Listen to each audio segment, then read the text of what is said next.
am a historian tonight, quietly, methodically, and for the next few minutes, I want you to do something small but radical. Close your eyes for 10 seconds and imagine a winter so dark the calendar feels like a rumor. Stone walls hold cold like a secret. A single candle makes a small world of light. Outside, silence begins when the last stranger's footstep dies on the road. If you can hold that image, you're already halfway into what I'm about to share. Here's a question with a promise tucked inside. Did medieval people sleep like us? 8 hours, uninterrupted, neat, and metric? Or did they follow another rhythm, one shaped by frost, faith, and the long negotiation with winter's teeth? By the end of this opening, you'll know how a whole culture navigated night in the cold months, and the hush-inducing trick medieval sleepers used to drift back to rest as if turning a page. Quick quiz. Was segmented sleep, 2 sleeps with a pause, common in winter? Say your guess out loud. No one's grading but your curiosity. If your thoughts are drifting to memory foam or sleep trackers, pause.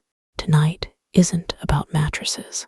It's about rhythm and ritual. People who counted nights, not by screens, but by the hush between bell tolls, whose winter bedrooms doubled as kitchens, stables, and chapels.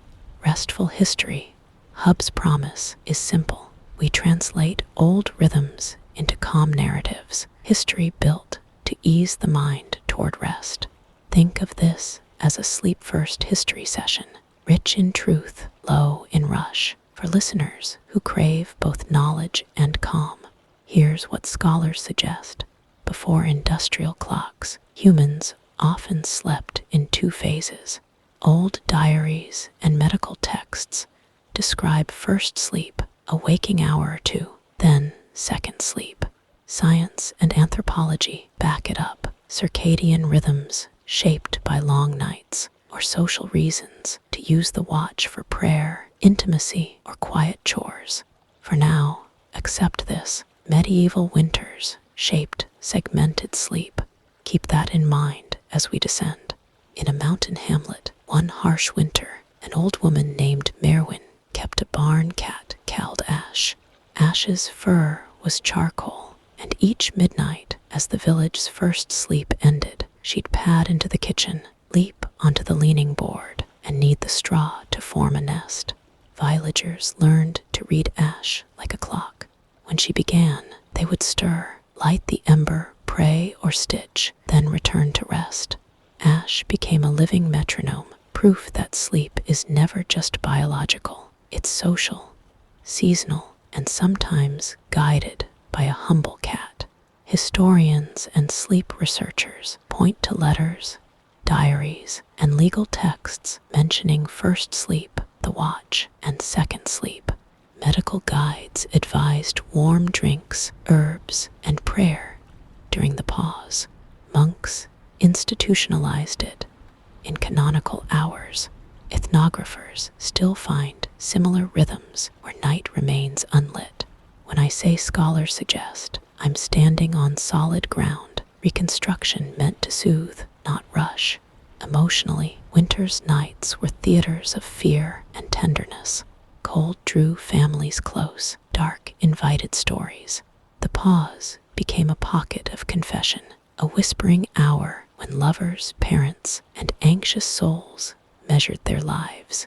It wasn't punishment, but shared breath, an unhurried moment where communities recalibrated.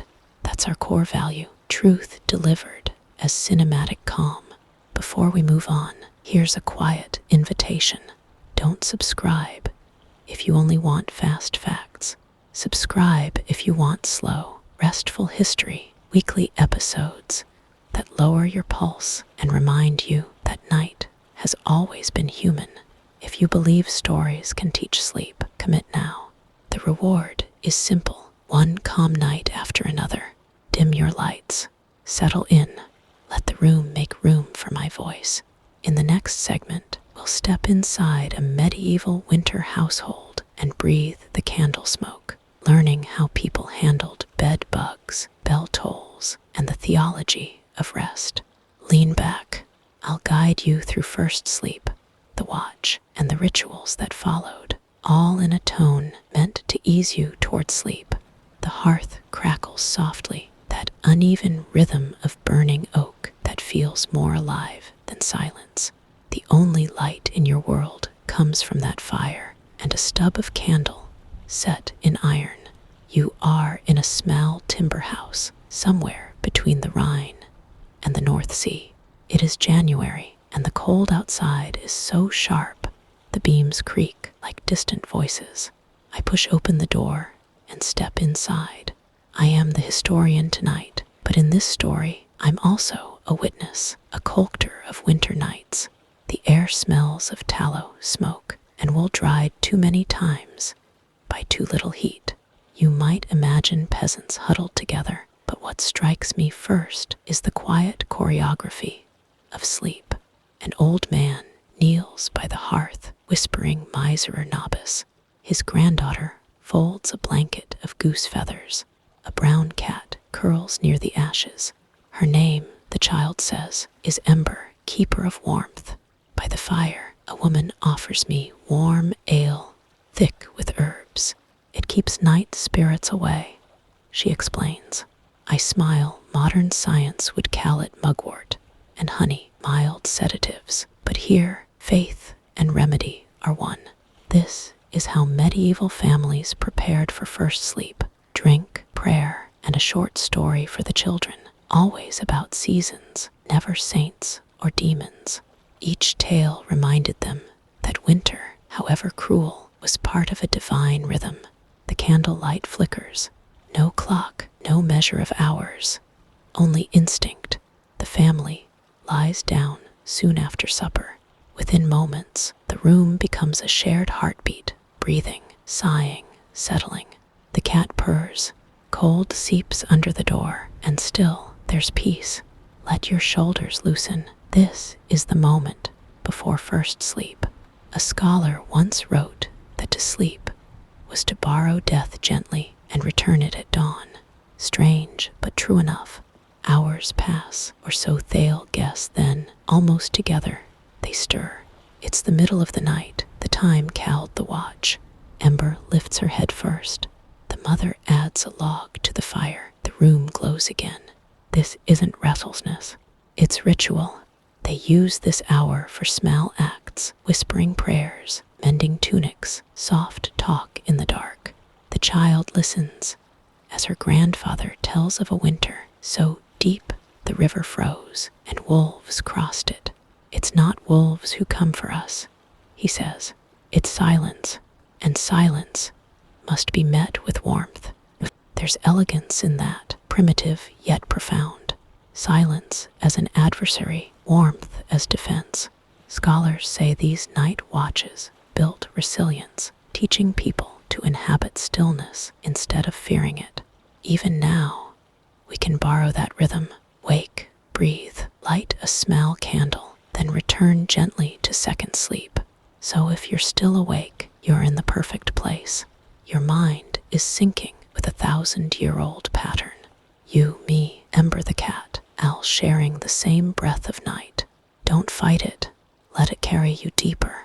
In the next part, we'll step beyond the cottage into the monks' stone dormitories and frozen chapels where sleep became devotion. For now, close your eyes. I'll take you there. The air outside is a cathedral of frost.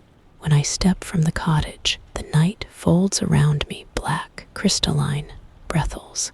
Snow absorbs every sound except the crunch beneath my boots and the faint hum of wind through birch trees.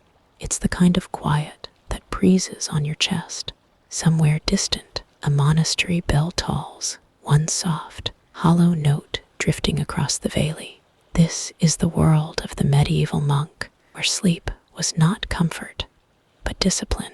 The monastery at the forest's edge has no fireplace, only stone walls, breathing cold like penance. I push open a wooden door and step into the dormitory. Rows of narrow cots, straw pallets, and wall blankets that smell of smoke and humility. Monks lie side by side, faces turned toward heaven, hands folded on their chests. They sleep in robes, rough wool that scrathes the skin, their armor of obedience. No one moves, no one snores. Their breaths rise and fall together, a silent psalm. Then clang, the bell tolls again. Matins. The monks rise in unison, calm and wordles.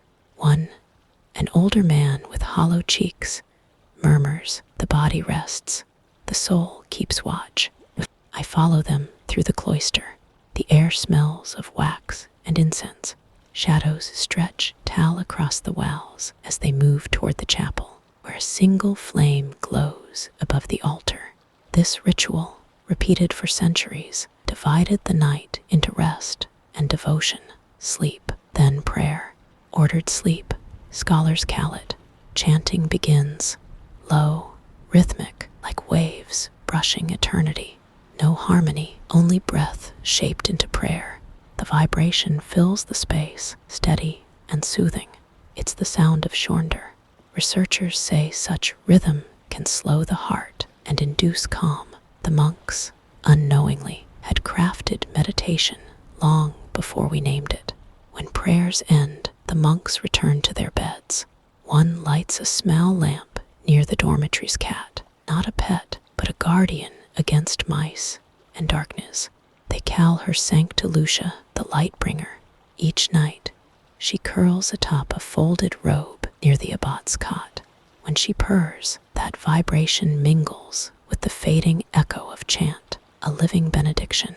I sit beside her, watching her chest rise and fall. She doesn't stir.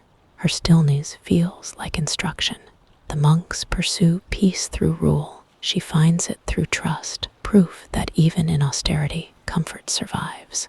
As second sleep begins, wind brushes the walls. The rhythm of rest returns, slow, steady breathing from men who have mastered stillness. At the door, a young monk touches the frame and whispers, "Cold is the body's prayer for warmth." Perhaps that's what winter is, not punishment, but seeking warmth, faith, companionship, or courage to close our eyes and trust the dark. Tonight, let that be your meditation. Let cold remind you of comfort. Let silence teach you to listen. In the next chapter, we'll wander beyond the monastery into villages where fire, food, and faith turned cold into communion.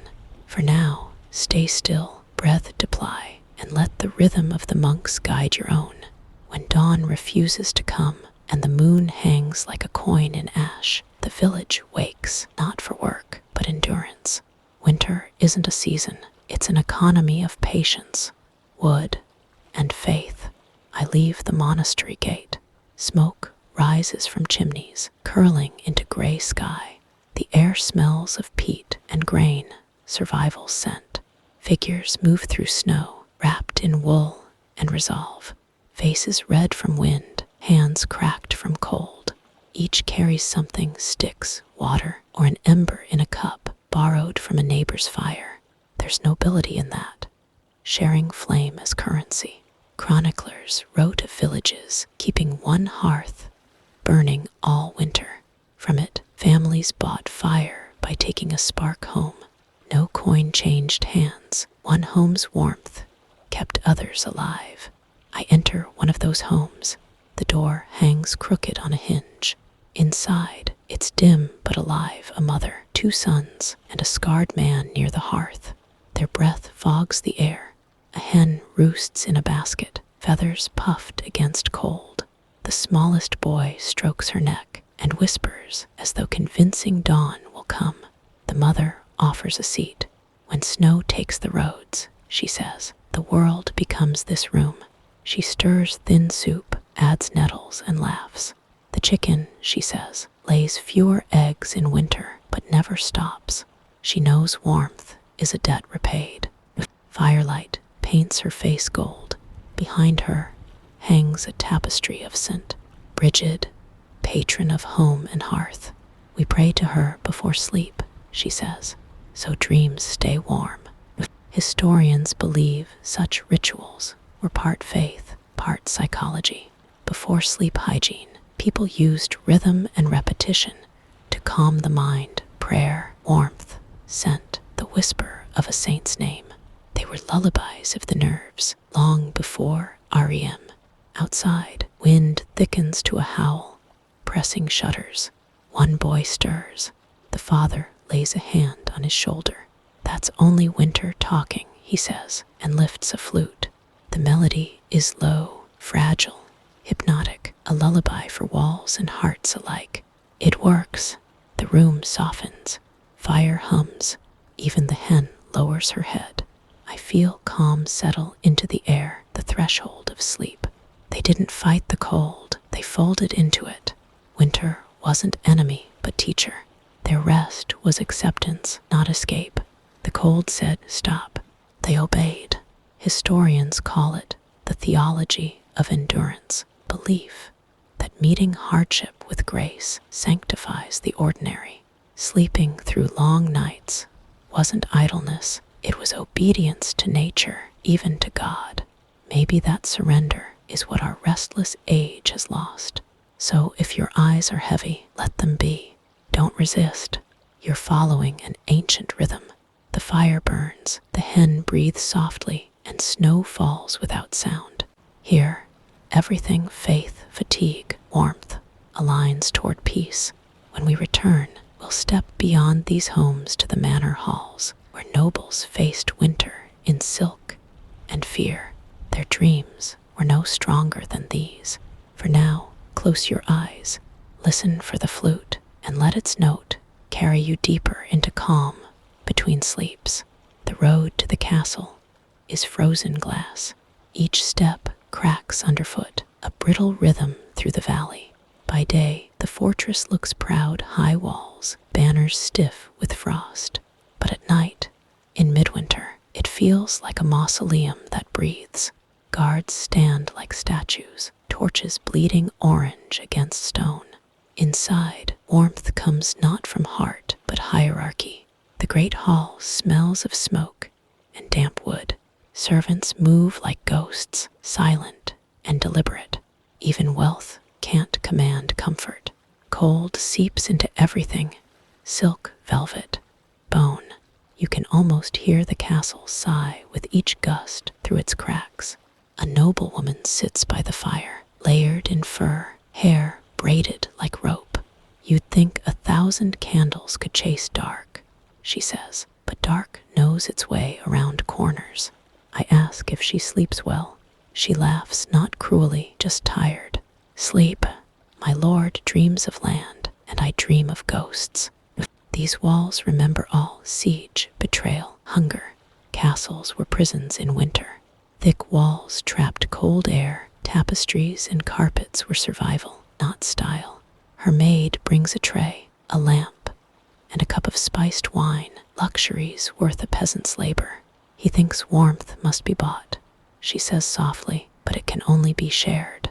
At her feet lies a ferret, curled like a silver ribbon on a pillow. He keeps me company, she smiles. Historians note, such pets weren't for show. Symbols of loyalty, proof warmth could be earned. She strokes the animal's head. He never dreams of politics, she says. That's what makes him holy. Outside, wind howls, rattling shutters. She signals for more wood. There, she murmurs, each flame a rebellion.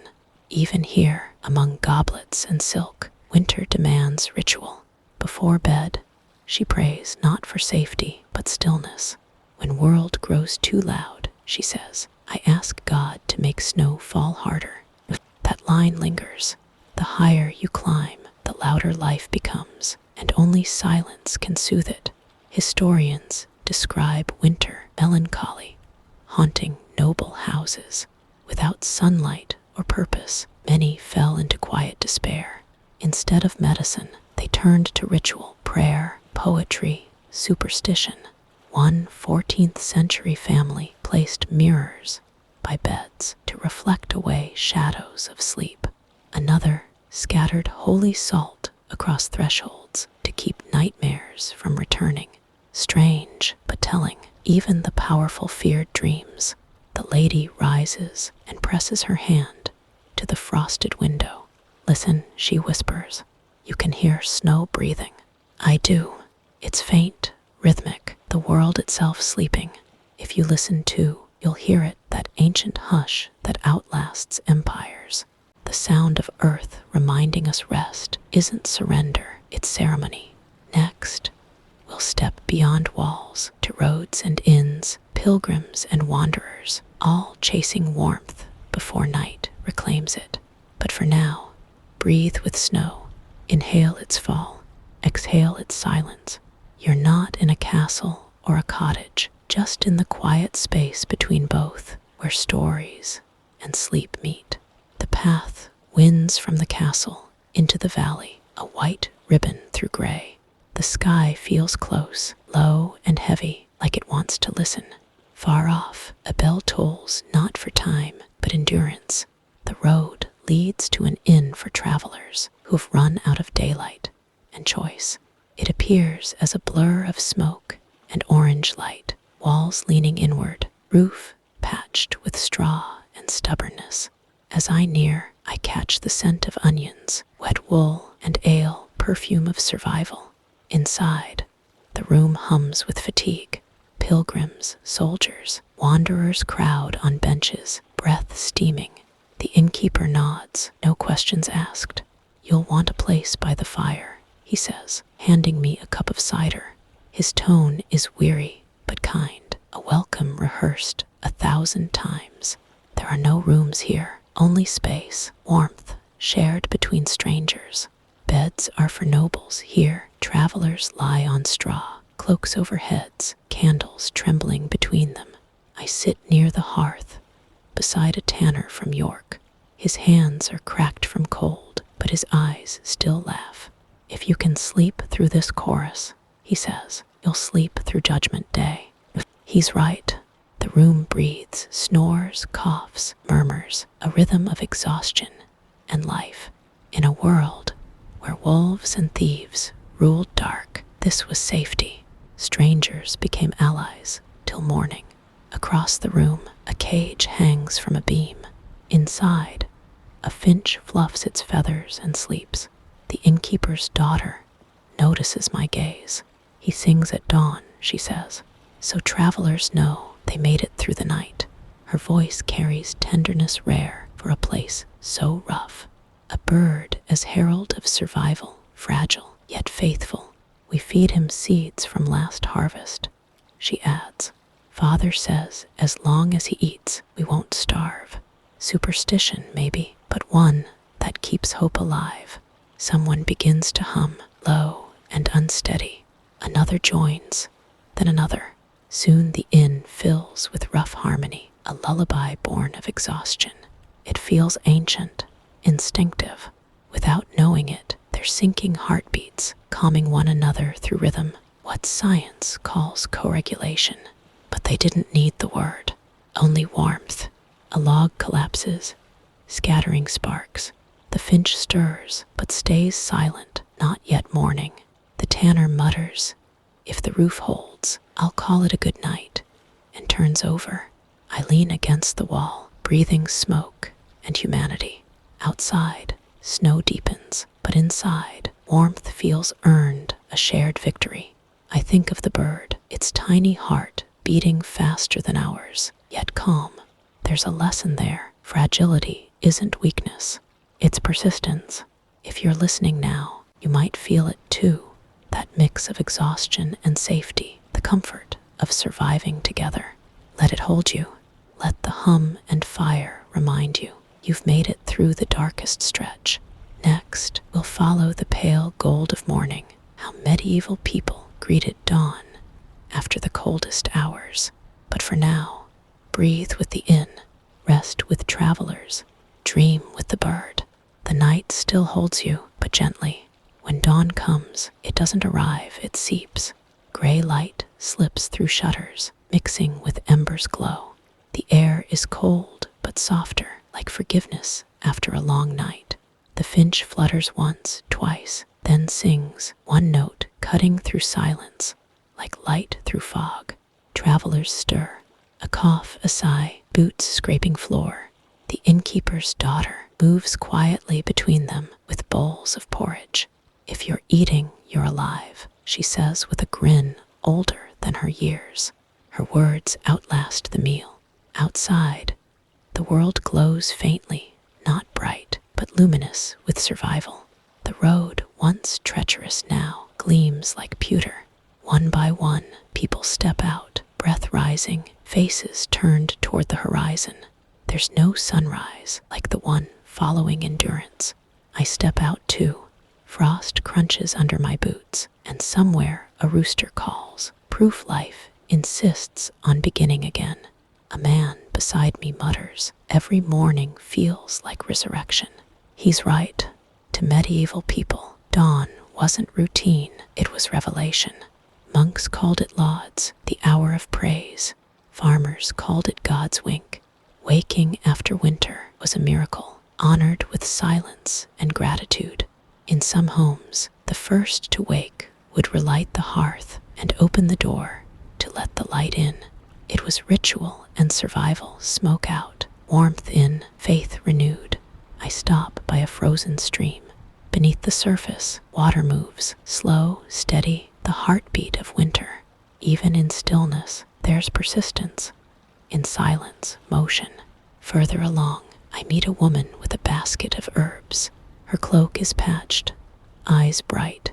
"Winter teaches two things," she says, "to save and to share." I ask what she means. In summer, you gather.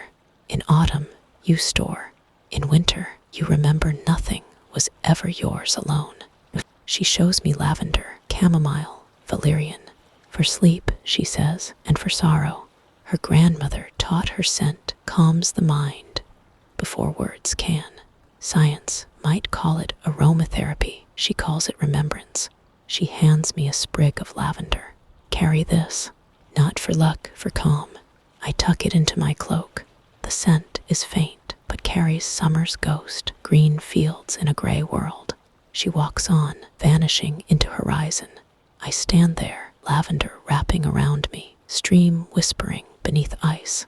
This is what morning meant, harmony between suffering and serenity. The night was cruel, but dawn patient. As light spreads over this land, feel that same release, the exhale after endurance. You've survived the night with them, monks, peasants, travelers, noblewoman, cat, and bird. Next, we'll see how these people prepared for the next night, turning mourning into a blueprint for endurance. How prayer, food, and small comforts kept winter not just livable, but beautiful. For now, let light settle. Let it wash through your thoughts the way dawn seeps through cracks of an old inn. You're awake gently. Stay there in the quiet balance between rest and renewal, where history and sleep meet. By mid-morning, the village breathes again. Smoke rises from chimneys, curling like prayers. Snow glows gold where sunlight touches it, and the air, though sharp, carries sweetness from bread. You hear the hum of life returning, a wheel creaking, a rooster's crow, someone chopping wood. It's the sound of recovery. In the medieval world, mornings weren't rushed, they were measured. Each act, tending fire, feeding animals, sweeping floors, was both need and meditation. Inside a cottage, a man named Ulrich sharpens his sickle. The blade catches light like water.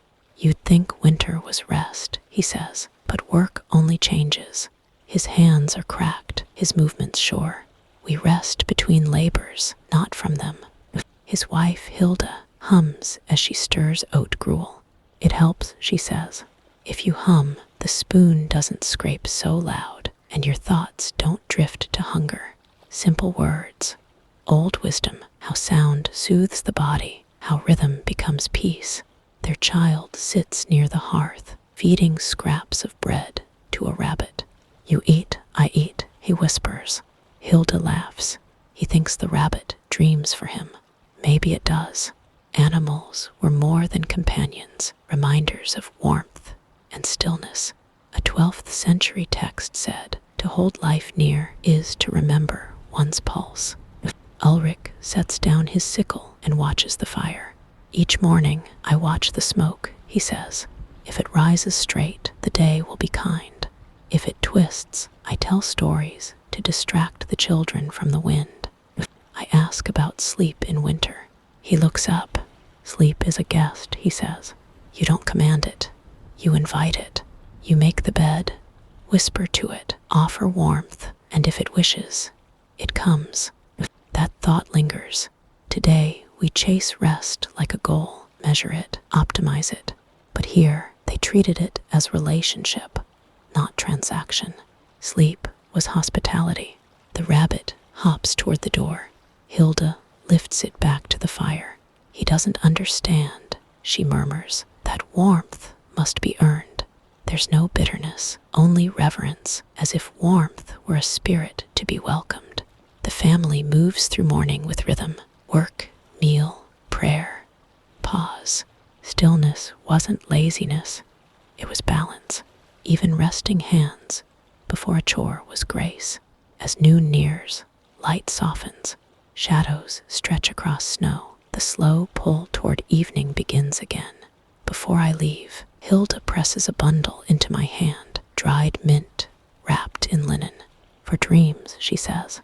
"Breathe it before sleep. It reminds the heart of green places." I thank her and step outside. The air is sharp but glowing. Smoke trails twist above roofs, signs of survival, life insisting on itself. If you're still listening, breathe slowly. Imagine mint and firewood. That's what this world felt like. Resilience disguised as routine. Next, we'll follow the descent into evening when preparation for night becomes ritual again. For now, rest your thoughts. Let Ulrich's blade and Hilda's humming fade. The day has begun, but the countdown to night has started. By late afternoon, light begins to fade slowly, like a candle surrendering to smoke. The snow that sparkled at noon now glows dull and blue. The village settles into that in-between hour the old folk call eventide. Not quite day, not yet night, just the quiet turning of the world closing its eyes. I walk the same road. Smoke still rises from chimneys, thicker now, scented with supper, cabbage, onion, and the sweetness of bread baked that morning. The world smells of effort fulfilled. Children run past, laughter bright against the cold. One girl carries a tiny bell tied to her wrist. With every step, it chimes softly. Her mother calls, "Stay near the sound, love, so we know the dark hasn't taken you." That line lingers, half caution, half poetry. Stay near the sound. In medieval villages, bells marked not just time but safety. They rang for prayer, for warning, and in winter evenings, to remind people the village still breathed. Silence meant danger, sound meant life. As twilight thickens, doors close one by one, latches falling like punctuation. I follow the last open one, a thatched house at the forest's edge. Inside, a family gathers near the fire. The father whittles a spoon, the mother mends her shawl. The eldest grinds herbs that smell faintly floral and bitter. "It's for sleep," she says. "Lavender, fennel milk. The monks say it pleases the angels." Faith woven into habit, simple, timeless. Their youngest watches the window. He looks for trees that move, the father says. A superstition. If they sway with no wind, spirits walk the road. The boy adds, "They're not bad, just lonely." Even spirits seek company in winter. These stories softened fear, turned mystery into comfort. The supernatural wasn't meant to scare. It helped them understand the dark. The mother pours the warm milk into cups. "Drink before sleep," she says. The taste is earthy and sweet, like melted meadow. It isn't about sleep itself, but slowing down, a ritual of peace. The rabbit from morning lies by the fire. The children tuck linen around it like a blanket. Even the smallest deserves rest, the mother smiles. Outside, the bell rings once before fading into night. The family begins prayers quiet, steady as breath. I feel the same calm found in monastery and village alike. Night isn't an ending, it's an invitation. I look around, the firelight, the herbs, the rabbit's stillness, and see how ordinary survival can be. This is how they turned fear into ritual, exhaustion into reverence. If you're listening, slow your breathing. Inhale through your nose, exhale through your mouth. Let the day dissolve like snow from branches. Soon, the second sleep will begin. The house will grow silent, and dreams, half holy, half human, will take over. Before we follow them into silence, listen for the echo of the bell. It isn't just a child's charm. It's the reminder that every soul, in every age, longs to be found by warmth before the night finds them first. Night returns not with noise, but with weight, a hush that seems to press the walls inward, turning each room into its own small universe. The fire burns low, embers glowing like half-open eyes. Every shadow finds its place. This is the hour before the first dream, when the village exhales and memory turns to mist. Inside the cottage, prayers are done. The children sleep beneath wool blankets, breath steady and warm.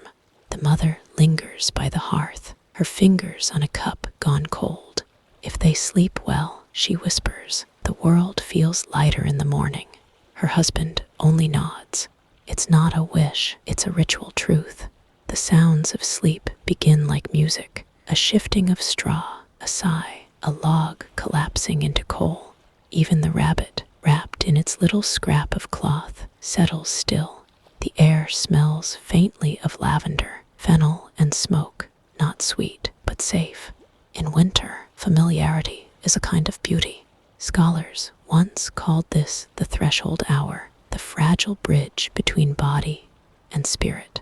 Medieval people believed dreams carried divine whispers or warnings. Monks called it hora quietis, the quiet hour, when the soul left the body lightly, like breath on glass.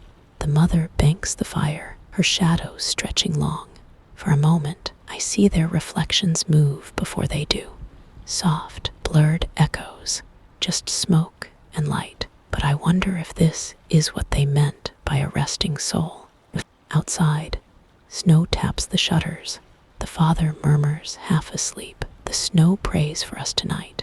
It's not superstition, it's gratitude disguised as poetry. I lift the latch a little. Cold air slips in, sharp and clean. The moon floats above the trees, pale and distant. Under its light, the world looks weightless. There's loneliness in it and peace. Back by the fire, my pulse slows to match the rhythm of the house. The rabbit stirs once, then stills. A dog barks somewhere far off, then silence, vast, cathedral deep. If you're still listening, let yourself sink into that quiet. This is the moment when even history sleeps. No kings, no wars, only the breathing of those who endured another day. Night, in truth, was the great equalizer. Whether monk or peasant, silk or rags, all surrendered to the same dark. The cold ignored rank, sleep accepted all. Winter reminded them that survival was shared, not earned. As the fire folds into ash, I recall a line from a 13th century text. The world keeps vigil while the flesh renews. Rest was not escape, but duty, a sacred pause in the labor of being alive. And so the cottage drifts into silence, breath by breath, warmth by warmth, holding itself together through another night. In the next chapter, we'll step into the unseen world of medieval dreams, how they understood visions, what symbols meant, and why the night itself was a kind of language. But for now, close your eyes, breathe deeply, and remember, even the coldest centuries carried warmth at their center, and you're hearing it now.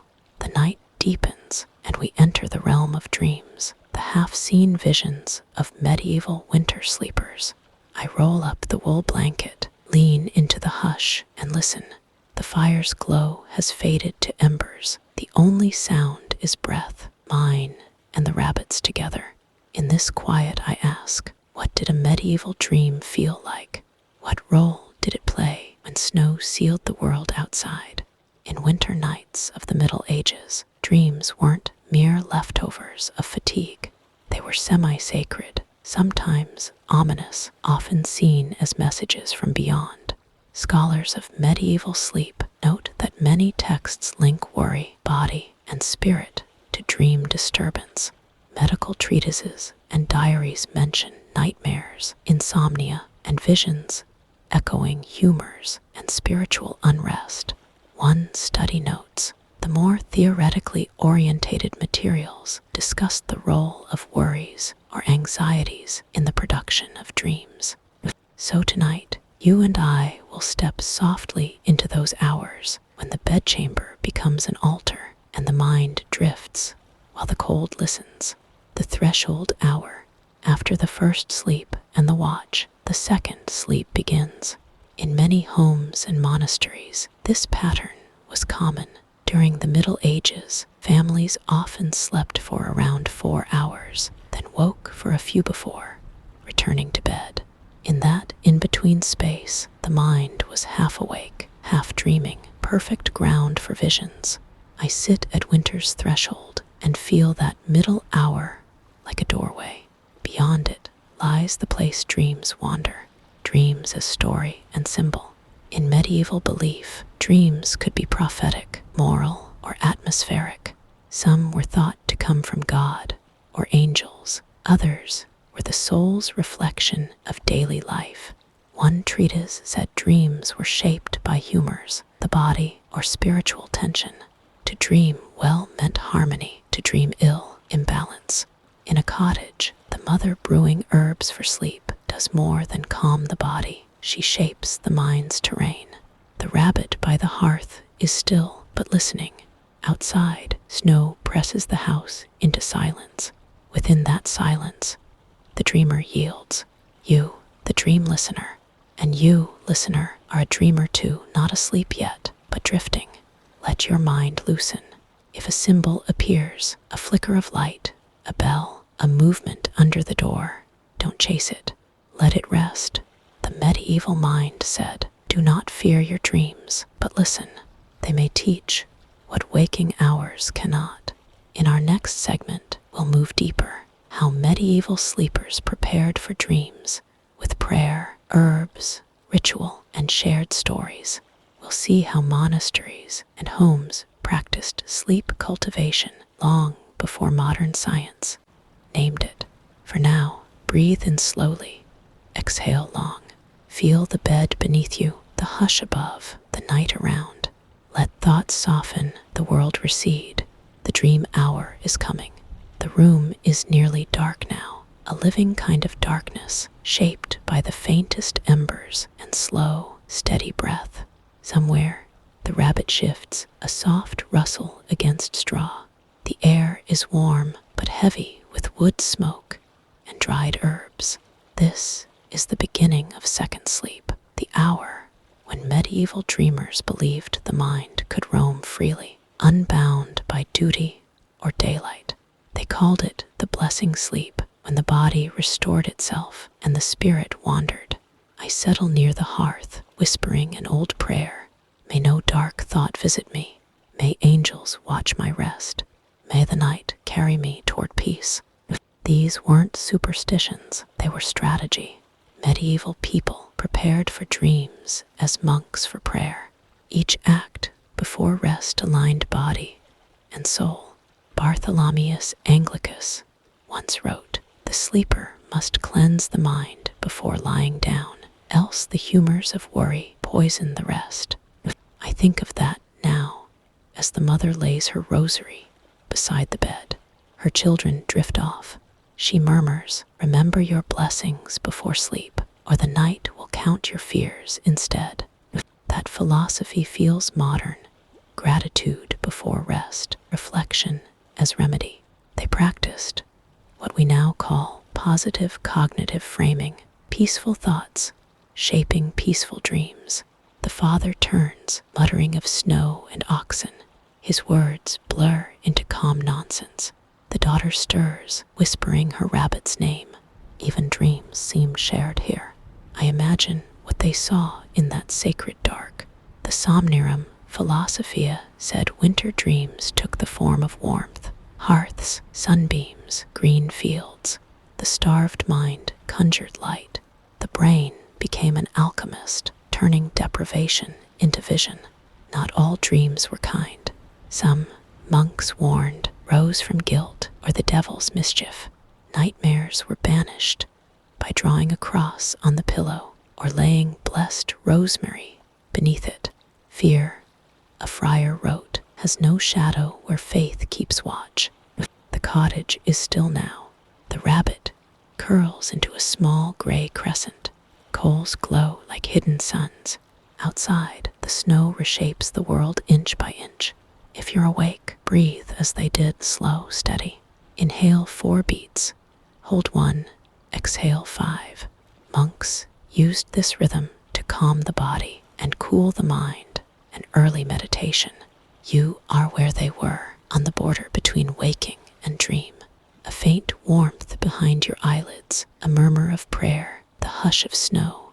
This is what sleep historians call biphasic restoration, the sacred return. The body rests, the mind drifts through images, both personal and shared. Humanity once sleeping with the dark, not against it. Remember the lesson whispered through centuries of winter. Sleep is not escape, it is communion. It joins the living with memory, warmth with faith, and night with the promise of morning. The rabbit sleeps, the house breathes, the snow prays, and the night, ancient, patient, endless, keeps its quiet watch over you. The night stretches deeper, silence thick enough to hear your own heartbeat. The fire is only a cradle of red coals, pulsing like an ancient heart. Outside, the wind brushes the roof softly, as if remembering. This is the realm of dreams, the silent theater of the mind. I close my eyes, and what I see is not my own dream, but theirs, shaped by hunger, faith, and cold. The daughter dreams first.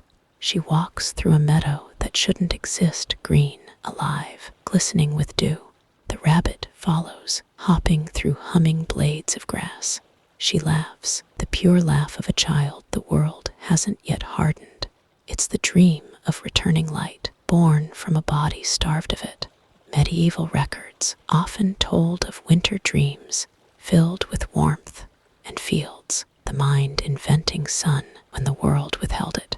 The father's dream is heavier. He sees the same meadow under snow, an endless white plain. A monastery bell tolls, steady and low. His late brother stands ahead, smiling, holding a lantern. You worry too much about wood, he says. Worry about stories instead. They burn longer.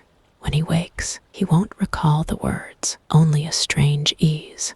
Such dreams were called visitations, when the departed returned to heal, not haunt.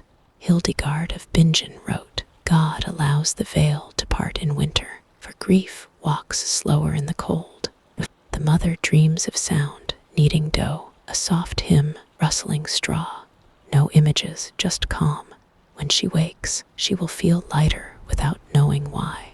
Modern minds might call it auditory recall. She would call it mercy. And then there's me or you. We stand outside their house, watching snow fall in slow motion. Each flake reflects a light that doesn't exist. They land on our palms and hum the same note monks chant at night. For a moment, we understand what they meant by holy rest. Dreams like this weren't random. Macrobius said they arrive as insomnium from fear, visum from vision, oraculum prophecy, and somnium symbolic truth. This dream holds all four: fear, beauty, revelation, meaning. A medieval sleeper wouldn't analyze it, only rise at dawn and act upon it. The snow keeps falling. The night softens, coals sigh, the rabbit stirs, but does not wake. Inside, every dream overlaps like cloth, one protecting another. If you're still awake, imagine lying among them, a guest in time, your thoughts wrapped in their silence. Each dream is also yours, shaped by the same longing for warmth and memory of light. Those constants belong as much to tonight as to the 13th century. Breathe slower. Feel that invisible warmth, the quiet recognition between centuries. Rest isn't absence, it's connection. In the next part, we'll see how dreams shaped belief, how visions became folklore, omens, and prayers that still echo through us. But for now, drift a little deeper. The night isn't ending, it's only learning to speak in your heartbeat's language. The dreams linger as the sleepers stir, faint echoes fading with each breath. The house is dim, the fire only a thread of orange, the air cool enough to see one's exhale. The mother opens her eyes first, watching the gray dawn seep through frost. For a few moments, she lies between dream and waking. This is the hour of return, when boundaries blur like ink in water. Medieval people treated it carefully. They believed the first words after waking carried power to bless or curse the day. Many whispered prayers before rising. Let my eyes open in peace as the Lord renews the light. The father wakes next, stretching until his joints crack. He watches the coals as if they might still speak. I dreamt of my brother again, he murmurs. The mother nods, but says nothing. Retelling a dream too soon, she believes, steals its meaning. She stirs the fire instead. The little girl rubs her eyes. Mama, she whispers, I saw green grass in the snow. Her mother smiles, tucking her in. That means spring remembers you, she says, an old valley phrase, both comfort and charm. A rustle, the rabbit wakes, stretching toward warmth. Our little saint of sleep, the father grins. The children giggle. To them, it's play, to their parents' belief. Medieval people saw animals as moral messengers, proof that even rest could be holy. The mother prepares morning broth, oats, barley, a pinch of salt. The smell grounds the room. The girl hums the tune from her dream. Her brother glances toward the door as if expecting someone from his. The line between inner and outer life hasn't closed yet. This fragile moment fascinated medieval thinkers. Aelred of Revolx wrote, "The soul at waking is like a traveler returning from a country where all is symbol." Many families kept small dream books, scraps of parchment filled with notes. Saw a crow, means change. Dreamed of a river, expect healing. Not superstition, but early psychology. Faith turned into data. The father breaks the silence. He told me stories burn longer than wood. The mother adds more oats. Then we'll keep the fire of stories too, she says. They eat quietly as light spreads across the floor, pale gold touching the rabbit's fur until it glows. The world outside stays frozen, yet inside there's peace, a residue left by dreams.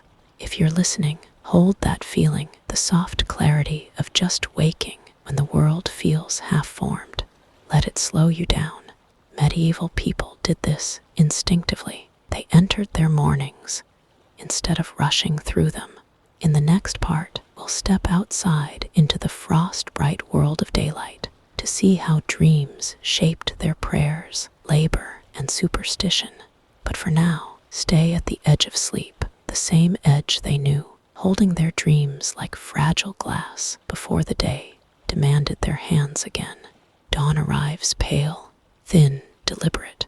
The low sun spills light that doesn't warm but clarifies. Frosted branches glitter like glass. The snow has stopped, and the world holds its breath before the day begins. I step outside and inhale the sharp air. The cold stings cleanly. Smoke curls from rooftops, Faint sounds drifting through morning, a rooster's cry, a hammer, the scrape of a shovel, life quietly reassembling after the sacred night. At the well, two women draw water, laughter fogging the air. If your dream was warm, the day will be kind, one says. Then mine will be kind indeed, the other laughs. Even in hardship, the medieval soul found poetry in routine. Every act, from drawing water to baking bread, carried weight. A man brushes frost from his cart, stretching toward the sun. My bones remember spring, he mutters. That kind of hope was discipline, not luxury. In harsh winters, faith in return kept people alive. Each thaw, each sunrise was proof of divine rhythm. Snow crunches underfoot as I walk, steady and rhythmic. It recalls a Norse line. He who walks the snow learns the measure of silence. In winter, sound travels farther. Many villages treated speech outdoors as sacred. Words hung in the frozen air, enduring. At the square, merchants set up a modest market. Wool, dried fish, candles, herbs, the currencies of endurance.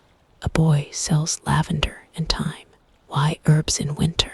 I ask. He smiles. People forget summer. I sell reminders. Simple, true. At the center stands a stone cross glazed with ice. Villagers brush it gently as they pass. Not prayer, but quiet reverence. Faith here isn't loud. It lives in gesture, in breath, in rhythm. From a nearby house, a woman sings as she grinds grain, a slow, circular tune. Work songs like this were common. Labor turned to prayer, repetition to calm. In the rhythm of movement, the body found rest. Listen closely, that hum of survival disguised as melody.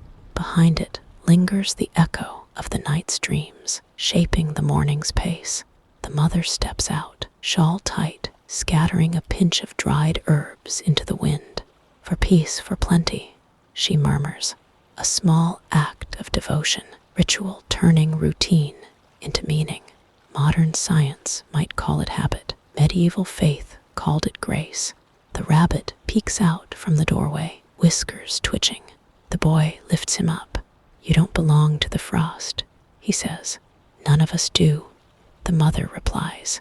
The sun climbs higher, snow sparkling like mirrors. The air hums, with quiet life returning. Hold that image, the faint hum, the cold breath, the crunch of snow. It's the rhythm our ancestors knew. Work, prayer, endurance, calm. In the next part, we'll explore how winter shaped their sense of time, how cold taught patience, faith, and the art of waiting for light. For now, stay in the pale sun. You've walked their morning. Feel that fragile warmth, the proof that no winter, however endless, stays undefeated. Time in winter moves differently. It doesn't march, it drifts. The medieval world knew this. When fields froze and days shrank, clocks meant nothing. People measured life by rituals, by meals, prayers, and the slow burn of a candle. Beyond the village square, a candle glows in a carpenter's hut. Its flame wavers in the draught, lighting frost on the glass. Inside, the carpenter carves, slow, careful, almost reverent. He works as if time itself were fragile. You travel early, he says without looking up, or late, hard to tell anymore. His humor carries the weight of long winters. In the corner, an hourglass stands frozen mid-fall. Stopped 2 nights ago, he says. Told me to stop counting. That single line explains their world. When nature slowed, they slowed too. The frozen hourglass wasn't failure, it was permission. By the hearth, a kettle hums softly. The trick, he says, is to make winter small, one fire at a time, one story, one carving. You can't live all of winter at once. His cat, gray and half-tailed, curls near the fire. He dreams of chasing mice he won't see till spring, the carpenter says. Even he dreams in seasons. Dreaming in seasons, humanity once did that naturally. When nights grew long, dreams stretched too. When light returned, thought quickened. Medieval life followed the body's rhythm. Modern science calls it circannual balance. They called it wisdom. The carpenter's wife enters, shaking off snow. She sets down a small loaf. 2 days' worth, she says. He cuts it evenly, slicing time itself into shares. They eat slowly. The quiet feels sacred. Chroniclers wrote of this silence as holy. Monks enforced it to protect mind and spirit. Villagers found it naturally, speaking less, thinking more. Stillness turned fertile. From it came prayer, folklore, invention. Their survival wasn't just physical, it was temporal. They tamed time. Each day became rhythm. Wake, work, rest, remember. When I rise to leave, he hands me what he carved. A small wooden hare. For luck, he says. Hares are first to see dawn. Outside, light shifts, thin and sharp. I hold the hare. It's warm from his hands, cooling in the air. A symbol of hope, carved patiently against winter's stillness. Take that image with you, a frozen hourglass, a sleeping cat, and a man who measures life, not by time, but by warmth. Rest isn't absence, it's rhythm. Next, we'll follow another rhythm, the bells of the monastery, where time was sacred and shaped the pulse of civilization. For now, breathe slow. Let your thoughts settle like sand in the glass. You can't rush through winter, only learn to move at its pace. The road winds upward toward the sound of bells, not melodic, but precise. Each toll pulls the world toward order. In the medieval landscape, this rhythm was everything, the heartbeat of time itself, dividing day from night, work from worship, sleep from waking. I reach the monastery as the last tone fades. Stone walls rise from the snow like ribs of an ancient beast. No banners, no color, only gray, white, and the faint scent of tallow. The gate opens with a groan. A monk in thick wool nods, gestures for me to follow. Inside, the air is cool still. Footsteps echo softly along the corridor, slow, deliberate, like the ticking of faith. From the roof, melted snow drips in rhythm. Even that sound feels sacred. In the cloister, monks work quietly. One scrapes wax from spent candles. Another repairs a torn page. Their faces are calm, lit by pale morning light. To them, time isn't linear. It circles endlessly through prayer and rest. A bell chimes again, not for prayer, but reflection.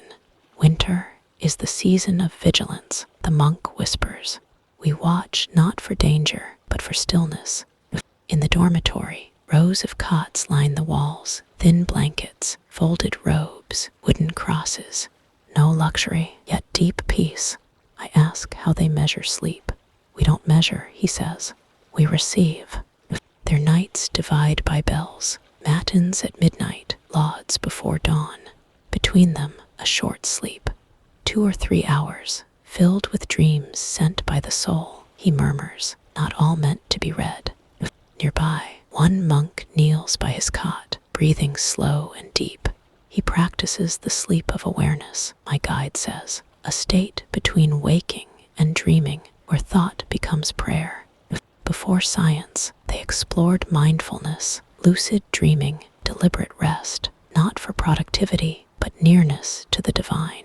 Stillness here isn't idleness, it's listening. Snow drifts past the window. The world hurries, the monk says, but winter teaches patience. Every flake falls in time. By the hearth, I notice a small bird asleep in a fold of cloth beside a candle stub. We found him in the chapel, the monk says. He sang once during matins, then slept again. Now he keeps our silence. That image, a tiny bird sleeping in the house of God, feels like a parable. Even among stone and ritual, tenderness survives. The medieval soul understood. Silence needs a heartbeat, order, softness. We walk through the cloister once more. Snow and wax scent the air. A bell strikes, one low note, humming through stone. If you're listening, let that sound settle in you. Structure, calm, rhythm, the pulse that carried centuries through darkness. Before I leave, the monk says, when you sleep, let the world keep watch for you. That is faith. In the next part, we'll step beyond the monastery walls to see how sacred rhythms shaped village life and superstition through the long medieval winter. But for now, let that single bell linger steady, timeless, a sound that promises rest without fear. The bell's final note fades, but its echo lingers in the snow, a tremor through the air that feels alive. As I step beyond the monastery gates, I see how far its influence reaches. The valley, from frozen stream to distant village, seems to breathe in time with it. Even here, among farmers and foragers, the bells govern life like a pulse from heaven. A shepherd greets me on the road, cloak stiff with frost. You hear them too, he asks, squinting toward the monastery. We wake by their call, sleep by mercy. When the bells ring, the wind listens. His tone isn't superstition, it's reverence. The bell isn't just sound, it's order carved into cold. In winter, such order mattered. Villagers used it to divide endless days into meaning. Prime for feeding animals, terse for wood, vespers for shutters. Without sunlight, time became sound, and through sound, faith became survival. The road bends toward a frozen pond. Villagers stand beside it, breaking ice for water. They pause whenever a bell tolls, lifting their heads like animals sensing weather. One woman crosses herself, another whispers, God marks the hour. I ask how they keep time when the bells can't be heard. An old man laughs. We don't. We wait. His voice is calm. You can't rush a season any more than prayer. That patience shows everywhere, in the frozen wheel, steady steps, in how no one hurries, even as dusk lowers its gray curtain. To move too fast here is to offend winter. I stop near a shrine on the edge of the woods, a weathered cross draped in herbs and candles. It's for St. Agnes of Frost, said to whisper peace to sleepers. Each night they light candles to her, small bargains with the dark. A boy arrives, clutching a clay lantern. He sets it beside the shrine. It's for my grandmother, he murmurs, so she dreams soft tonight. Then he runs home through snow.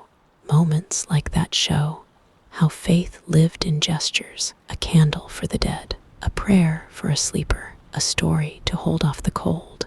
Belief wasn't abstract, it was care. A merchant's cart appears, horses steaming. The road's kinder than it looks, the driver calls. The trick is to stop worrying where it ends. He grins. That's true of life too. His words linger. For these people, survival wasn't conquest, it was surrender to rhythm. Snow begins again, lightly. Each flake seems to fall in harmony with unseen bells. This, the union of sound, silence, and slowness, made winter bearable. The cold taught them discipline, but also peace. If you're still listening, breathe in slowly.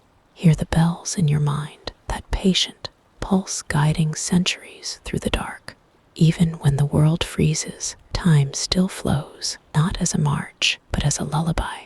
Next, we'll return to the village at twilight, where warmth comes through words and stories guard the night before the second sleep. For now, stay still. Let the bells' echo settle in your heartbeat. You're part of their rhythm now, keeping time with ghosts and snow. Twilight settles over the valley, turning snow from white to silver, from silver to blue. Smoke curls from chimneys like ribbons of warmth in a world of cold. This is the telling time when work ends, fire begins, and stories take the place of daylight. I follow laughter to a cottage near the square. Its windows glow gold against dusk. Inside, People crowd around a fire, neighbors, friends, a traveler or two. Wooden cups in hand, they bask in orange light, cold, locked outside, while words burn bright. An old man clears his throat, signal that stories are about to begin. Children hush. He lifts his mug. We've had frost, hunger, and long nights, he says, but we've still got voices. Voices keep dark small. Before books and ink, storytelling was survival, warmth made of sound. Tales taught, warned, soothed, and filled hours before sleep. Tonight's story begins with a wolf, not of fear, but hunger. Old man speaks slowly, each word glowing like an ember. There was a winter, he says, when snow fell for 40 nights. A family had one loaf of bread left. When they cut it open, he pauses. It was hollow. Laughter ripples through room. Father wept, he continues, but his tears filled hollow, and bread became whole again. A parable of hope, faith shaped into sustenance. Even tears can fade you, murmurs a woman. Old man nods. Exactly. In corner, a young woman plays wooden flute. Tune is soft, circular, almost like prayer. Melody weaves through silence, binding everyone together. Music, like story, keeps cold at bay. A gray rabbit hops near fire. Children giggle. Flutist smiles. He knows this song, she whispers. We've played it since first frost. Rabbit tilts its head, listening. Then a younger man speaks. You've heard of St. Agnes of Frost, he says, but do you know how she found peace? Crowd leans in. She tamed cold, he says, by breathing calm into it, one breath at a time, until snow slept. Tale reshaped for tonight, proof that every retelling is an act of faith, keeping old warmth alive. Air thickens with heat and voices. Logs crackle. Child sleeps on his mother's shoulder. Outside, wind pauses, listening. Monastery bell drifts through dark, steady as heartbeat. I close my eyes. Sound of stories blends with fire's hiss. For a moment, village feels eternal. Winters were long, lives brief, but words crossed centuries to reach us. Storytelling bridged fear and faith, one restless night to next fragile morning. If you're listening now, picture yourself there, fire on your face, wool at your hands, hush of shared breathing. This is how medieval world learned to rest together. In next part, we'll stay in that warmth, exploring how these tales shaped belief, how stories of saints and spirits became medicine for winter soul. But for now, let fire flicker in your mind. Night may be endless, but inside, light holds steady. Stories fade like coals dimming beneath ash. A few linger by hearth, reluctant to break spell warmth, and words have woven. Old man wipes hands on tunic. If dark listens, he says, it leaves us be. No one argues. Here, superstition and wisdom share same seat by fire. Each tale told tonight was more than entertainment, therapy, before words existed. They didn't need scholars to define resilience. They lived it through story. Every fable and legend was act of endurance, faith spoken aloud. A woman with silver-streaked hair begins softly. When I was young, we were told to leave a bowl of milk by door on nights. Like this, children look up. For who? One asks. She smiles. Not who, what? Cold itself. If you feed frost, it passes you by, an offering to invisible. Firelight catches her face, ancient, timeless. These customs weren't written, remembered through nights like this. Anthropologists would later call it ritual. Here, it's survival through respect. You don't curse season, acknowledge it. You don't demand comfort, earn it through humility. Man who spoke of St. Agnes adds, we give to frost so it doesn't take from us. Balance. He stirs fire. Sparks rise like restless spirits. From corner, flute returns. Softer now, a lullaby more than song. Children's eyelids droop. One more, one whispers. Old man chuckles. A short one then. He tells of a blackbird who sang so beautifully winter itself stopped to listen, and when song ended, spring had come. Room smiles. Boy with rabbit yawns. Mother wraps him close. Air feels lighter. Silence follows deep. Shared, peaceful. Lines of fatigue on faces ease. Quiet after storytelling is kind of prayer. Soul resetting. One by one they leave.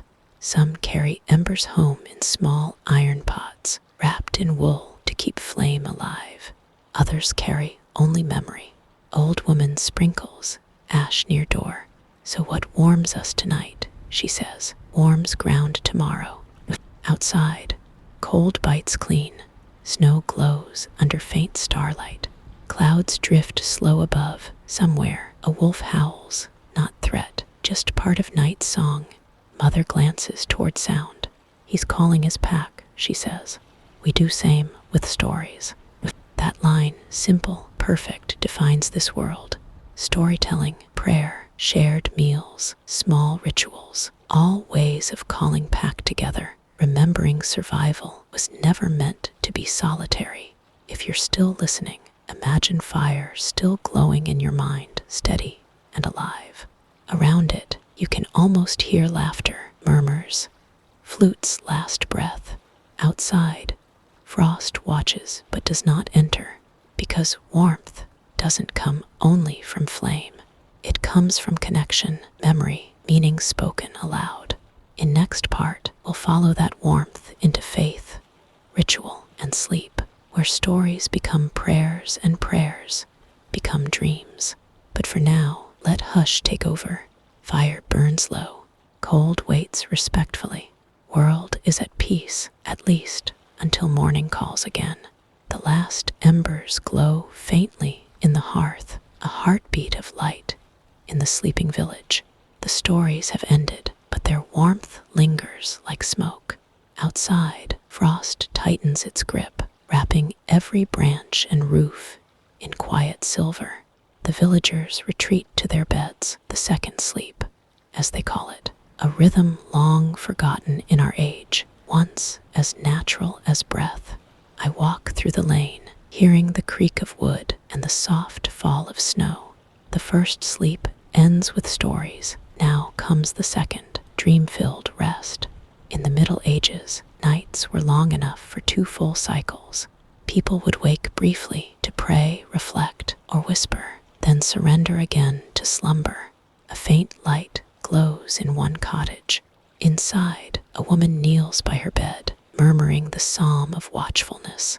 Let no shadow linger, and no thought harden before the dawn. She touches the cross above her headboard, not in fear, but gratitude. For her, waking in darkness is not disturbance, it's invitation. Across the lane, a father stirs awake.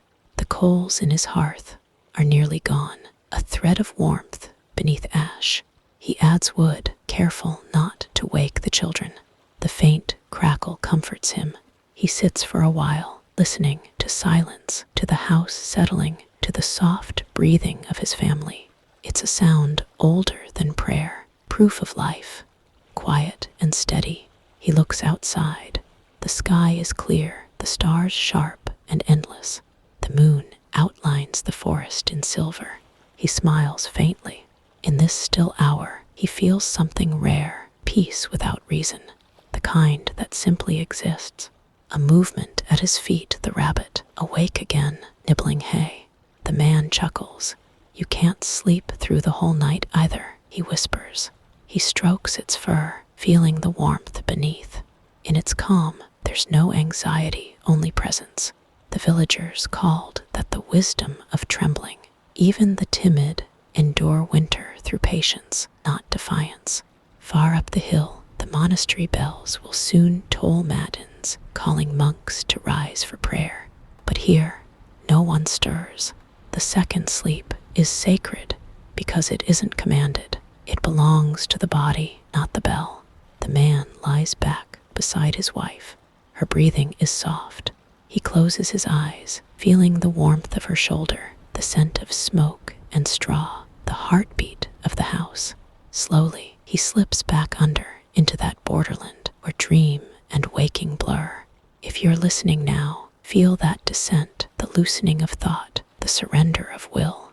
There's a moment when you stop measuring time and simply become part of it. That's where they found rest, not through struggle, but through trust. This was the secret of medieval sleep. It wasn't fought for, it was accepted. The body rested and the night kept watch. In the next part, we'll step quietly into their dreams to see what faith and folklore shaped their inner world, and how, in winter's darkness, the mind became its own cathedral. For now, breathe slow. The fire has dimmed. The frost listens. The world, for a while, is utterly at peace. Dreams in this hour are softer than words.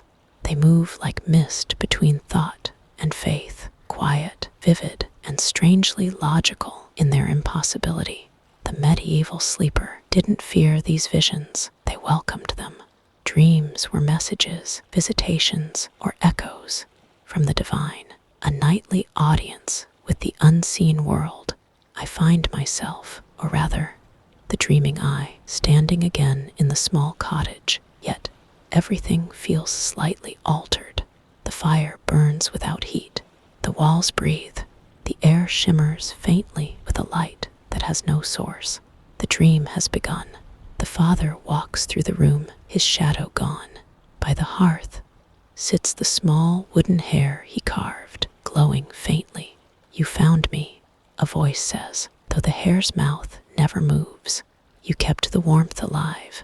He kneels, touches its head, and warmth surges through his hand, forgiveness in the shape of heat.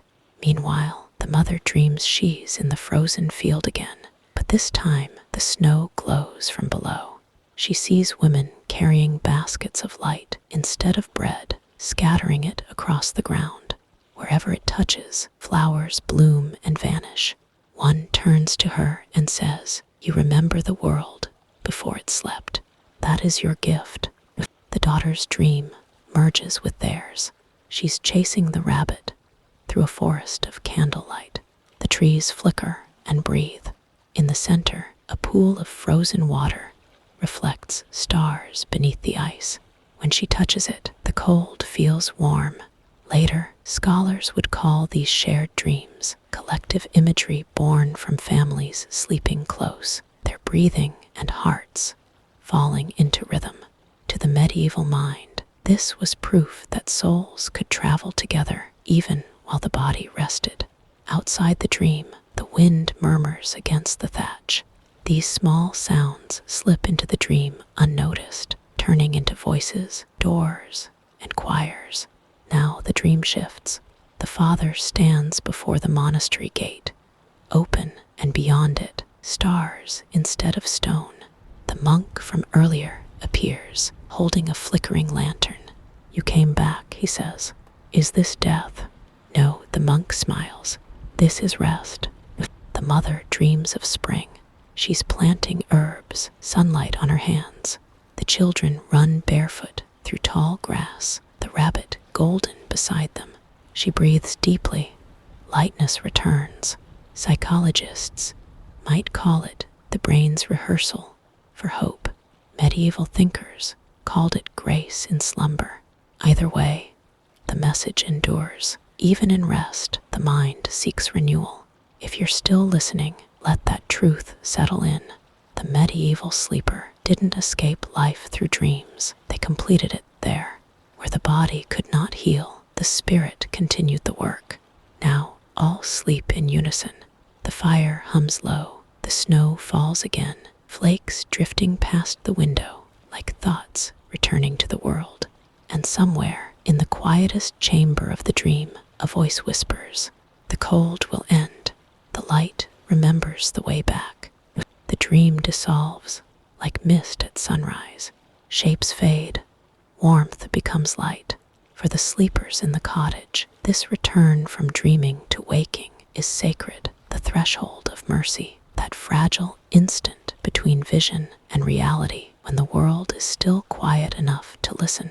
The first to stir is the little girl. She lies still, half in the dream, hearing the whisper. The light remembers the way back. When she opens her eyes, dawn has come. Pale light seeps through the frosted window, turning the room silver blue. The fire has died. The rabbit sits by the door, waiting as if remembering too. The mother wakes next. She listens to her children's breath, the faint sigh of wind. The frost has softened, she murmurs. She's right. The air lingers, but no longer bites. Winter hasn't ended, only eased. She wakes her husband gently. I dreamt of light, he says. Then spring must be near, she smiles. To dream of light in winter once meant renewal. Chroniclers wrote that when a sleeper sees dawn before its time, the heart has remembered its purpose. The mother wraps her shawl and opens the door. The cold greets her, sharp but not cruel. The snow glitters faintly, thinner now. Somewhere far off, a drop of melting water falls, the first thaw. She holds her breath to hear it again. The father joins her. They say nothing, only watch the horizon brighten. The sky glows like pale honey, and for the first time in weeks, no snow falls. It's beginning, he whispers. She nods. The words mean everything. The thaw, the day, the return of life. The children wake. The girl runs to the doorway, gasping at the trickle of meltwater. It's crying. She laughs. No, says her mother. It's remembering. Inside, the father kneels by the hearth. He brushes the ashes, tracing simple symbols, a sun, a few lines. His father taught him this, reverence, not superstition. From beyond the trees, a bird sings, one clear note. Everyone pauses. After months of silence, the sound feels miraculous. The boy whispers, it found its way back. In folklore, the first bird after deep winter carried messages from the departed. People said the souls stir when the frost softens. But for this family, it means something simpler. The world still breathes. If you're listening, breathe with them. Smell the air sharp, filled with smoke and thawing earth. You've walked through their night, now walk through their dawn. This was the heart of every medieval winter, not despair, but endurance. Beauty lay in believing the light would return. That belief shaped their prayers, their dreams, their rhythm of survival. The first thaw isn't a roar, it's a whisper, and in that whisper, history breathes again. Thaw becomes a rhythm, slow but real. Water drips from eaves, like a clock rediscovering its beat. Each drop rebels against the freeze. The world stirs. Villagers feel it before seeing it. Their bones and breath shift. The stillness lifts. Life returns. The father steps out, testing snow. It gives, melting into crusted ice. He squints at trees. Branches drip like glass. By St. Bridget's mercy, he mutters, the sun remembers us. St. Bridget, patron of midwinter, marked in bulk. To peasants, it wasn't a date but a promise. Survive to Bridget's day, and the earth will carry you. The mother joins, murmuring a verse. If Bridget finds the snow still deep, she'll call the lambs to leap. If Bridget finds the fire still low, she'll whisper warmth to wake the snow. Half Christian, half pagan, a prayer as rhyme. As day brightens, the village stirs. Doors open, smoke thickens. Someone laughs. The first laugh of thaw. Children rush to the pond, sliding across thin ice, boots splashing. Their shrieks echo, the year's first music. Faces once hollow now glow. The air smells of mud. Earth wakes beneath skin. Farmers press palms into snow. One grins. The worms are moving again. At the field edge, the carpenter holds a new carving, a hare ready to leap. The sun was higher this morning, he says. Time to teach the hares to run. His cat blinks in the light. He's forgotten what shade looks like. Everywhere, motion returns. A woman hangs clothes. A man chops wood. Two boys haul water, laughing as it splashes. Historians call this the quiet jubilee, the joy that came when winter eased. No feasts or parades, only restoration. Roofs mended, seeds sorted, tools sharpened, hope through work. Near the well, an old priest blesses. As the ice gives, so do our hearts, he murmurs. Although, if you're listening, feel it. Exhaustion and relief, gratitude for water and wind. This was the heartbeat of medieval spring, survival earned. The father watches the children play. We'll mend the fences soon, he says. Tomorrow, his wife replies. Today we breathe. The rabbit hops between them, sniffing.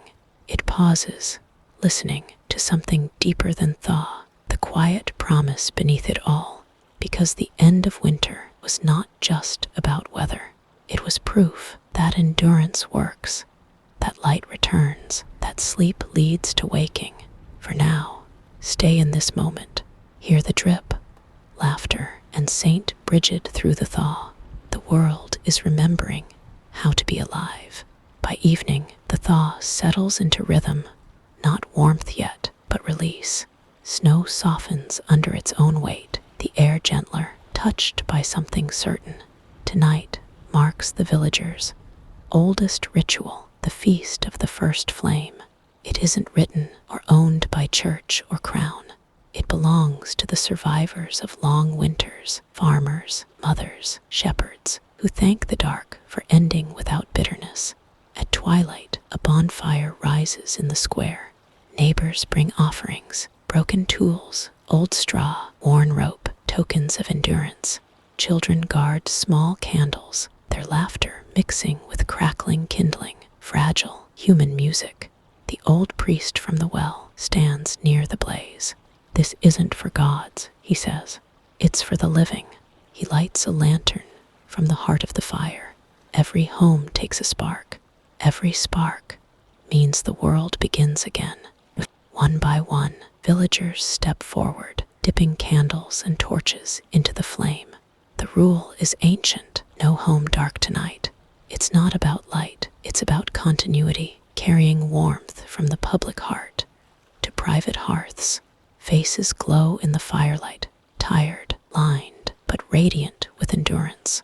Hope here isn't poetic, it's practiced.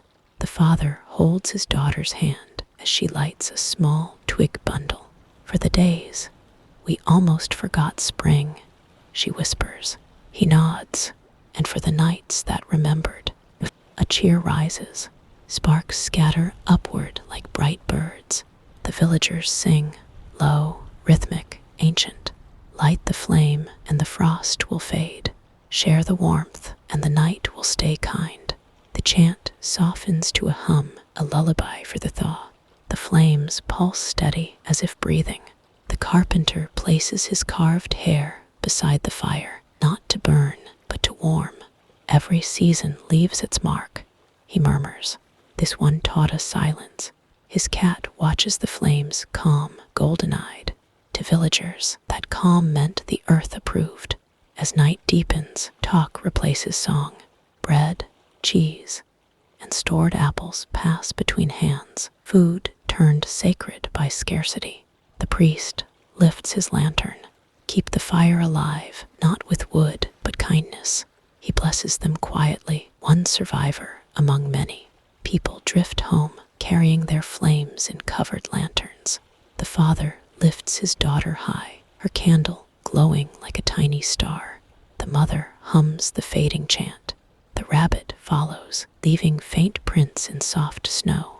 The village glows behind them, dozens of small lights threading through the dark. Proof that warmth has returned. If you're still awake, picture it, a land once buried in silence, now breathing again. The cold remains, but now it shares space with hope. That's the essence of survival, not conquering nature, but learning its rhythm. Let the fire burn in your mind. Hear the chant fade, the steps slow, the night bow before the promise of light. The world exhales. Inside the cottage, the air still carries the scent of smoke, pine, ash, and something ancient, like memory made warm again. The family enters quietly, their lantern flickering as if it knows it carries sacred cargo. One small flame, so ordinary, traveling from the village bonfire to the heart of home. The father kneels by the hearth, brushing away cold ash. "Make room for the new fire," he murmurs. The mother lowers the lantern. For a moment, stillness. Then the spark catches, hesitant, then sure. Orange light blooms, painting their faces. The daughter whispers, "It's alive again."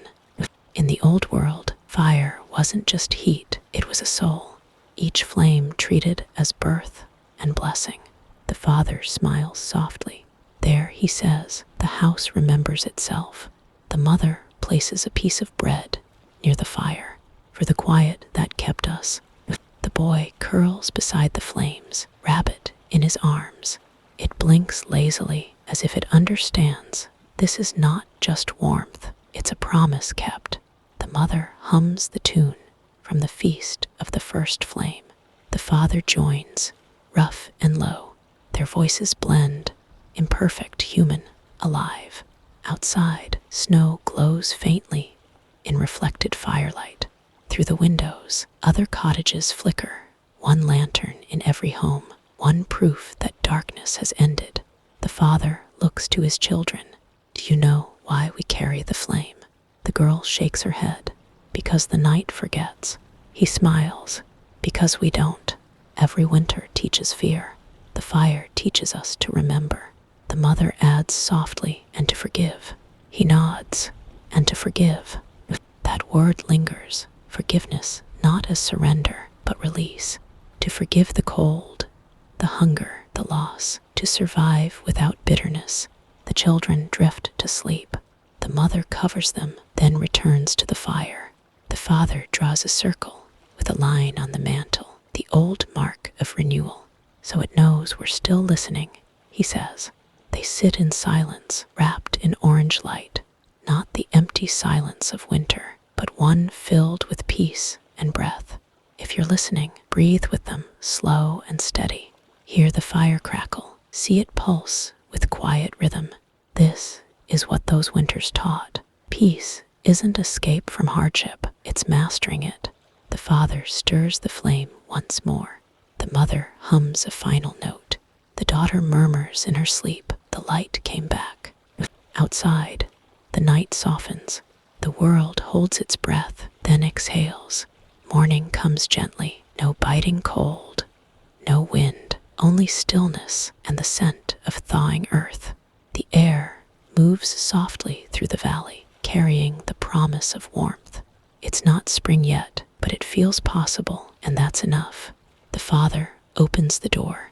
Golden light spills in, the kind that melts frost instead of sharpening it. He steps out, breathing deeply. The air tastes of soil and wood smoke, the flavor of beginnings. The mother joins him. "Listen," she says. Faintly, a lark sings one note, then two, then a trembling cascade. They smile. The first song of the season. Down the lane, the village wakes. Doors open, faces lift to the light. The snow clings to roofs, but retreats inch by inch. Children run barefoot through the mud, laughing as the chill bites their feet. The ground's alive again. One shouts. The carpenter sets his wooden hair on a fence post facing the sun. "You kept your promise," he whispers. The cat stretches nearby, eyes half closed in warmth.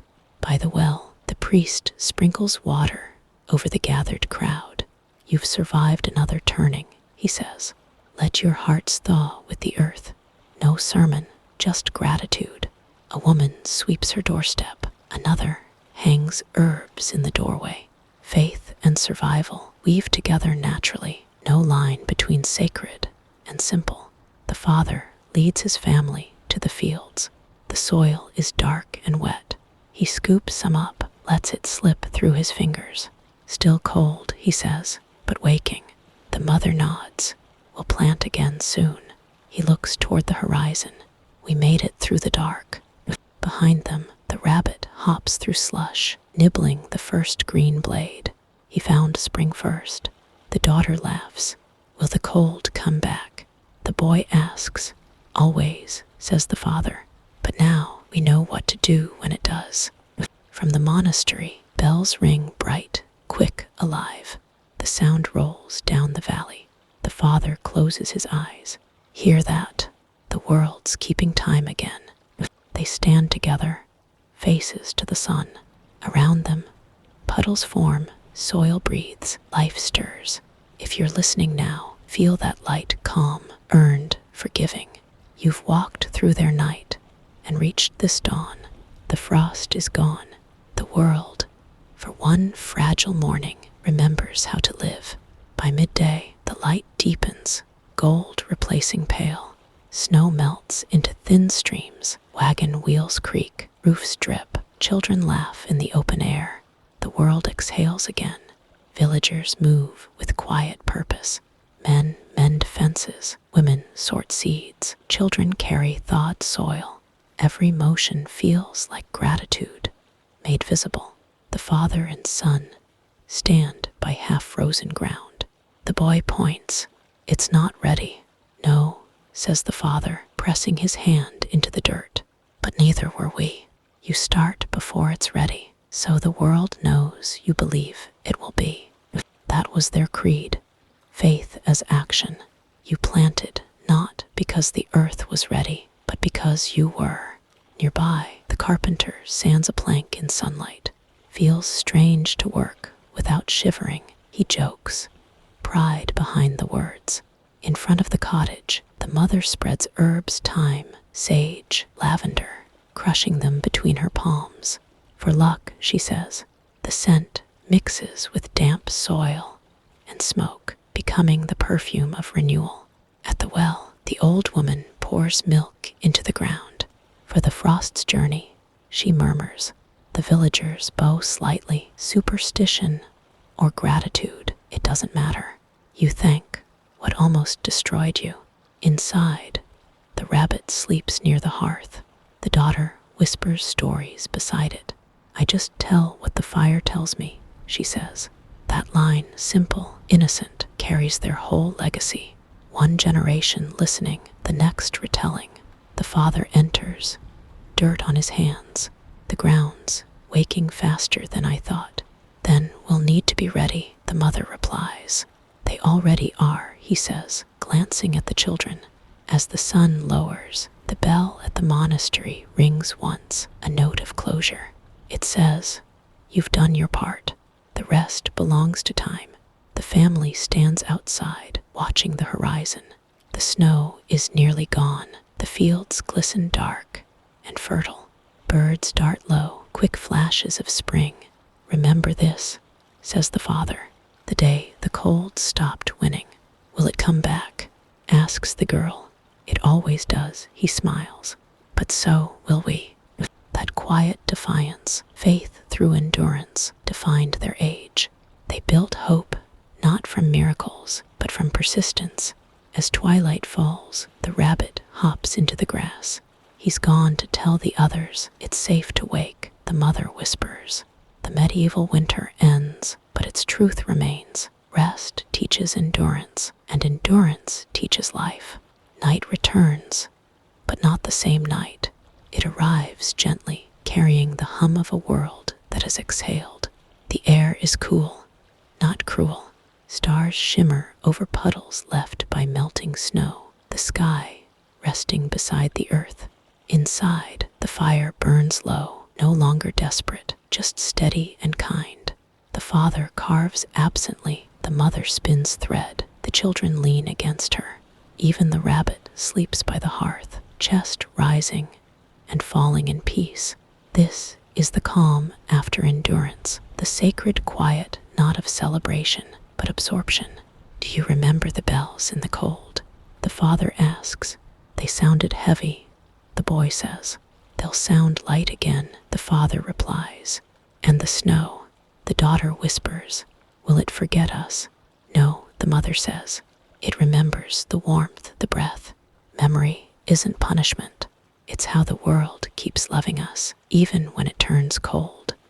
Outside, the wind sighs through trees. The monastery bell tolls once, slow, forgiving, like a promise kept.